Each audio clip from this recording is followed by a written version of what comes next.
उधर बांसवाड़ा पुलिस ने वन रक्षक भर्ती परीक्षा में पेपर लीक का खुलासा किया। पुलिस के मुताबिक 13 नवंबर 2022 को 2 पारियों में वन रक्षक भर्ती परीक्षा का पेपर लीक हुआ था। दोनों पारियों से 1 घंटे पहले संपर्क में आए अभ्यर्थियों से दलालों ने लाखों रुपए लेकर पेपर हर करवाए थे। देखिए रिपोर्ट।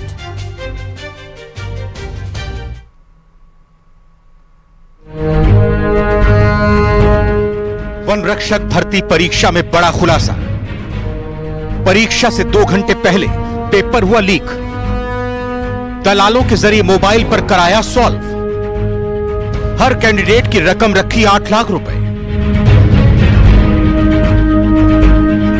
इन दिनों पेपर लीक को लेकर सत्ता से लेकर सड़क तक संग्राम मचा है। रीट और सूचना सहायक भर्ती परीक्षा में डमी कैंडिडेट बैठाने के मामले का खुलासा होने के बाद अब सामने आया है कि बांसवाड़ा में वन रक्षक भर्ती की परीक्षा के दौरान भी पेपर लीक हुआ था। आरोप के मुताबिक दलालों ने परीक्षा की दोनों पारियों से 1 घंटा पहले संपर्क में आए अभ्यर्थियों से लाखों रुपए लेकर पेपर हल करवाया था। इस मामले में पुलिस ने राज तालाब थाना पुलिस ने 2 दलालों समेत 15 अभ्यर्थियों के खिलाफ अलग अलग धाराओं में केस दर्ज किया है। पेपर लीक वाला प्रकरण अभी दर्ज हुआ है, जिसमें अनुसंधान शुरू किया गया। कुछ लोगों को डिटेन करके उनसे पूछताछ की जा रही है। जैसे जैसे अनुसंधान आगे बढ़ेगा गिरफ्तारियां की जाएंगी। रिपोर्ट की माने तो बांसवाड़ा की शास्त्री कॉलोनी में रहने वाले प्रवीण मालवीय ने पूछताछ में पेपर लीक की बात कबूल की है। पुलिस ने प्रवीण मालवीय को 28 जून को डमी अभ्यर्थी बैठाने के मामले में गिरफ्तार किया था। प्रवीण ने पूछताछ में कबूल किया है कि साल 2020 में निकाली गई वन रक्षक भर्ती की परीक्षा 13 नवंबर 2022 को 2 पालियों में कराई गई थी। उससे 1 दिन पहले ग्राम विकास अधिकारी सकन सिंह खड़िया ने वन रक्षक परीक्षा में बैठने वाले अभ्यर्थियों से प्रति कैंडिडेट 8 लाख रुपए तय करने की बात कही थी। इसके बाद उसने अपने परिचितों को अपने घर बुलाया और अगले दिन बताए गए होटल में अभ्यर्थियों को लेकर पहुंच गया। जांच में खुलासा हुआ कि जिन कैंडिडेट्स के लिए पेपर लीक कराया गया है उनका परीक्षा में चयन भी हुआ और नियुक्ति भी मिल चुकी है। बहरहाल वन रक्षक भर्ती परीक्षा में पेपर लीक का खुलासा होने के बाद जांच एजेंसियां चौकन्नी हो गई हैं। 15 लोगों के खिलाफ केस दर्ज कर लिया गया है। हो सकता है आने वाले दिनों में और कई चेहरे बेनकाब हो सकते हैं। बांसवाड़ा से न्यूज़ 18 के लिए आकाश सेठिया की रिपोर्ट।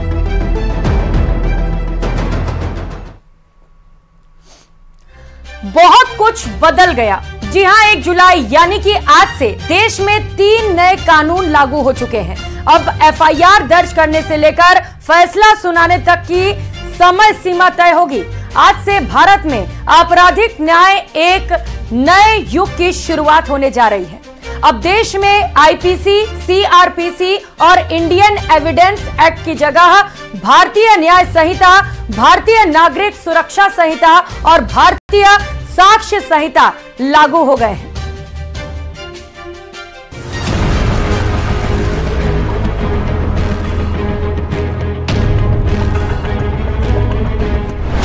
तारीख पर तारीख नहीं, अब मिलेगा सिर्फ इंसाफ। 3 नए आपराधिक कानून से मजबूत होगी पुलिस। पीड़ित को मिलेगा इंसाफ, मजबूत होगा कानून का राज।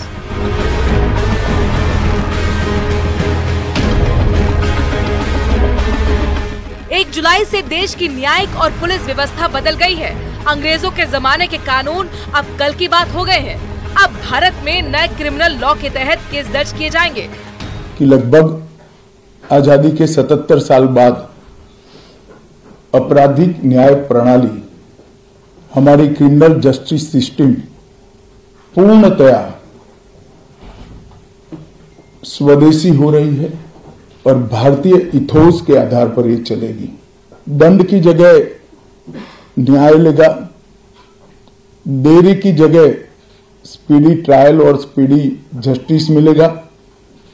और पहले सिर्फ पुलिस के अधिकारों की रक्षा की गई थी, अब पीड़ितों के अधिकारों की रक्षा और जो कंप्लेनेंट है इसके भी अधिकारों की रक्षा करने का काम होगा। कई दशक पुराने सीआरपीसी की जगह अब भारतीय नागरिक सुरक्षा संहिता ने ले ली है। भारतीय दंड संहिता की जगह भारतीय न्याय अधिनियम हो गया है, जबकि इंडियन एविडेंस एक्ट की जगह भारतीय साक्ष्य अधिनियम बीएसए के प्रावधान को लागू कर दिया गया है। 25 दिसंबर 2023 को राष्ट्रपति ने 3 विधेयकों को अपनी मंजूरी दी थी। ये तीनों नए कानून राजस्थान में भी आज 1 जुलाई से लागू हो रहे हैं। इन कानूनों में 1860 में बनी भारतीय दंड संहिता की जगह भारतीय न्याय संहिता लागू की गई है। यही नहीं, 1898 में बनी और 1973 में संशोधन हुई दंड प्रक्रिया संहिता के स्थान पर भारतीय नागरिक सुरक्षा संहिता लागू की गई है। 1872 में बने एविडेंस एक्ट की जगह भारतीय साक्ष्य अधिनियम लागू कर इन कानूनों में भारतीयता की आत्मा को स्थापित किया गया है।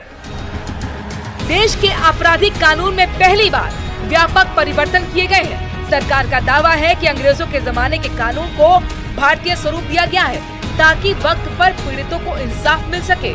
पहली बार छोटे अपराधों में सजा के तौर पर सामुदायिक सेवा का भी प्रावधान शामिल हुआ है।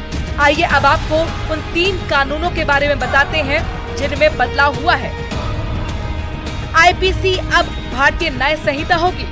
आईपीसी में 511 धाराएं हैं, जबकि बीएनएस में 358 धाराएं हैं। नए कानून में 21 नए अपराध शामिल किए गए हैं।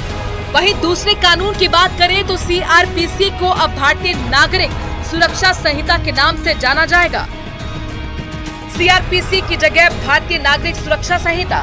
सीआरपीसी में 484 धाराएं, भारतीय नागरिक सुरक्षा संहिता में 531 धाराएं हैं। नए कानून में 177 धाराएं बदली गई हैं, नई 9 धाराएं जुड़ी हैं।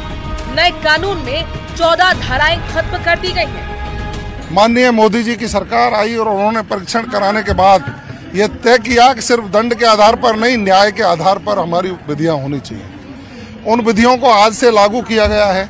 आप उनको पढ़ेंगे तो उसमें ये तय किया गया है कि जो पीड़ित है उसको समयबद्ध तरीके से न्याय सुनिश्चित हो, समय पर न्याय मिले। पुरानी प्रक्रियाओं में 20-20 साल तक मुकदमे पेंडिंग है, पीड़ित को न्याय नहीं मिल पाता था। आज से लागू है। निश्चित रूप से पीड़ित को न्याय तुरंत मिले, उसकी व्यवस्थाएं हो। हमारा जो अपराधी है उस अपराधी के खिलाफ कठोर कार्रवाई हो।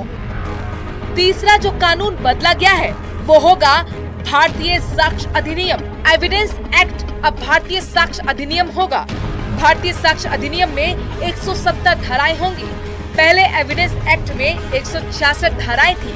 24 धाराओं में बदलाव हुआ, 2 नई धाराएं जोड़ी गई। पुरानी 6 धाराओं को खत्म किया गया। पुराने कानूनों की जगह पर लाए गए इन 3 नए कानूनों में बड़े पैमाने पर फेरबदल किए गए हैं।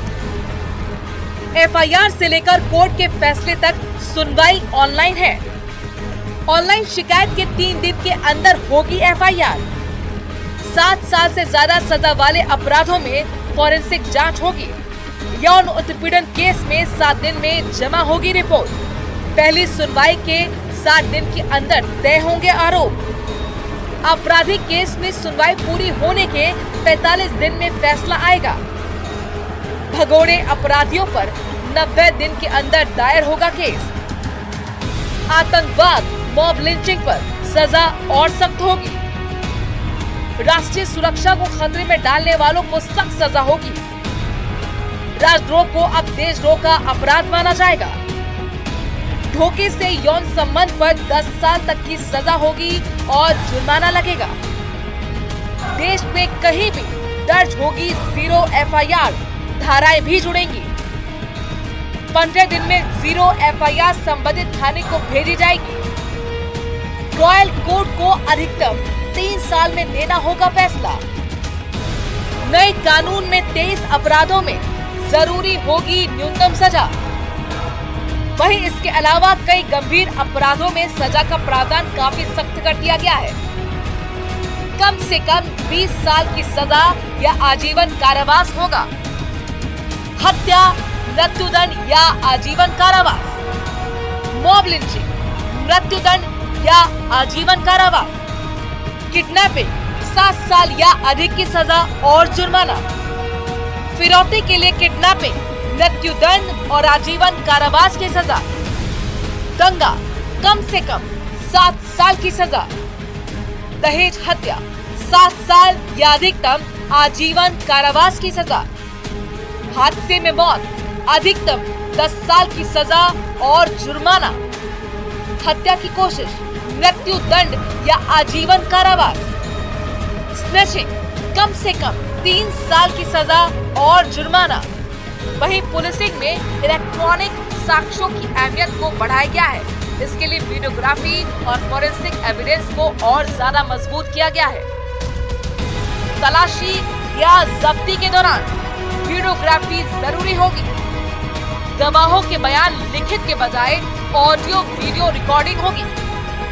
इलेक्ट्रॉनिक रिकॉर्ड की मान्यता दस्तावेजों की तरह ही होगी।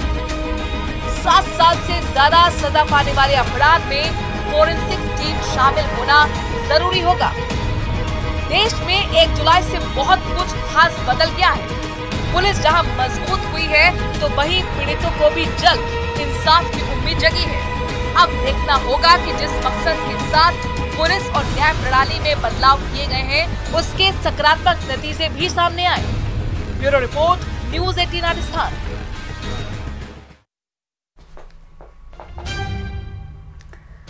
तो आज से देश भर में 3 नए कानून अमल में आने पर प्रदेश के कानून मंत्री जोगाराम पटेल ने न्यूज़ 18 से बातचीत में कहा कि सस्ते, सुलभ और त्वरित न्याय का रास्ता साफ हुआ है। सुनिए। आज दिन तक जो कानून थे वो सन 1800 के आसपास के थे और करीब 250 साल पुराने कानून थे। उसके समय बदला, अपराधी बदले, अपराध की प्रवृत्ति बदली और भारतीय आत्मा के नए कानून भारतीय द्वारा बनाए, भारतीय संसद द्वारा पारित किए, ये पहले कानून है। इस कानून में मकसद जो है, मेन मूल जो उद्देश्य है वो है दंड देना है, सजा देना नहीं है, न्याय देना है। न्याय किस तरह से हो, चाहे वो फरियादी को लिए हो या अपराधी के लिए हो, न्याय से आदमी संतुष्ट होता है, दंड से आदमी संतुष्ट नहीं होता है। और इस कानूनों में सबसे मूल भावना ये रखी गई है कि हम न्याय कैसे करें दोनों पक्षों के बीच में। तीसरा इसका सबसे बड़ा ये पहले कानून है आपराधिक प्रवृत्ति से संबंधित या आपराधिक कानून में या हमारी क्रिमिनल जूरिस्प्रूडेंस में जो भारतीय संसद द्वारा पारित किए गए, भारतीयों द्वारा बनाए गए हैं, भारत की जनसंख्या और भारत की जनता के लिए बनाए गए और इसमें भारतीय आत्मा विकसित की गई है। तो जहां एक और सत्ता पक्ष नए कानूनों की जमकर तारीफ कर रहा है तो वहीं विपक्ष नए कानूनों का विरोध कर रहा है। नेता प्रतिपक्ष टीकाराम जूली ने कहा कि भले ही ये कानून लागू कर दिए गए होंगे लेकिन इन पर किसी भी तरह की बहस लोकसभा में नहीं हुई, जिससे इनमें बहुत सारी खामियां रह गई हैं। सुनिए और क्या कहा। देखिए, मैं ये कहना चाहूंगा कि सरकार की मंशा क्या है कि ये बिना चर्चा कराए कानूनों को क्यों पारित करना चाहती है। अब तक के जो कानून है, चाहे जीएसटी हो, आज तक संशोधन हो रहे हैं, सब लोग परेशान हैं। कृषि कानून आपको वापस करने पड़े, यह हालत आपकी रही है। लेबर कानून आपने बना के रखे हुए हैं, आपको जारी करने में दिक्कत आ रही है, आप घबरा रहे हैं क्योंकि उनके अंदर मजदूरों के हितों की रक्षा आप नहीं कर पा रहे। और इसी प्रकार सब जो नया आप कानून लेके आए हैं न्याय का, मैं समझता हूं इसकी पूरी पहले लोकसभा के अंदर इस पर चर्चा होती, सब सदस्य अपनी राय रखते। और अभी तो नया सेशन शुरू हो रहा है, नए सांसद शपथ ले रहे हैं, इसके बाद सब चर्चा करके कोई कमियां होती है उनको दूर कर तब आप इसको लागू करते हैं।